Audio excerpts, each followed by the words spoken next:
Hello guys, അപ്പൊ നമ്മൾ ഇന്ന് ടൗൺ വരെ പോകുവാണേ. അപ്പൊ നിങ്ങൾ വിചാരിക്കുന്നുണ്ടാവും ഞാൻ നേരത്തെ ഇട്ട അതേ ഡ്രസ്സാണല്ലോ എന്ന്. വേറെ ഒന്നും അല്ല കേട്ടോ, നമ്മൾ നേരെ അംഗൻവാടി പോയി അമൃതം പൊടിയും വാങ്ങി അത് നേരെ വീട്ടിൽ കൊണ്ട് വെച്ച് കഴിഞ്ഞിട്ടാണ് കേട്ടോ ടൗണിലേക്ക് പോകാൻ ഇറങ്ങിയിരിക്കുന്നത്.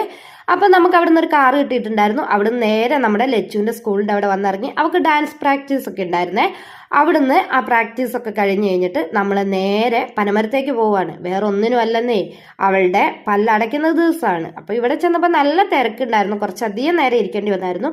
അതിൻ്റെ ഉള്ളിൽ കയറിയപ്പോഴേ അവൾ ചെറുതായിട്ട് കരച്ചിലൊക്കെ തുടങ്ങി. അതൊക്കെ കഴിഞ്ഞ് പല്ലടയ്ക്കലൊക്കെ കഴിഞ്ഞ് നമ്മൾ നേരെ പോയത് അക്ഷയ സെൻറ്ററിലാട്ടോ.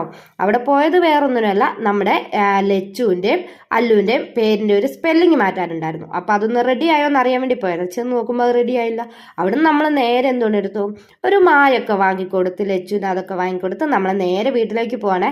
അവളുടെ വിചാരം ഞാൻ അവളെ സ്കൂളിലേക്ക് ഇറക്കി വിടും എന്നുള്ള ധാരണയിലാണ് അവൾ എൻ്റെ കൂടെ വരുന്നത്. വെറുതെ ആന്നേ.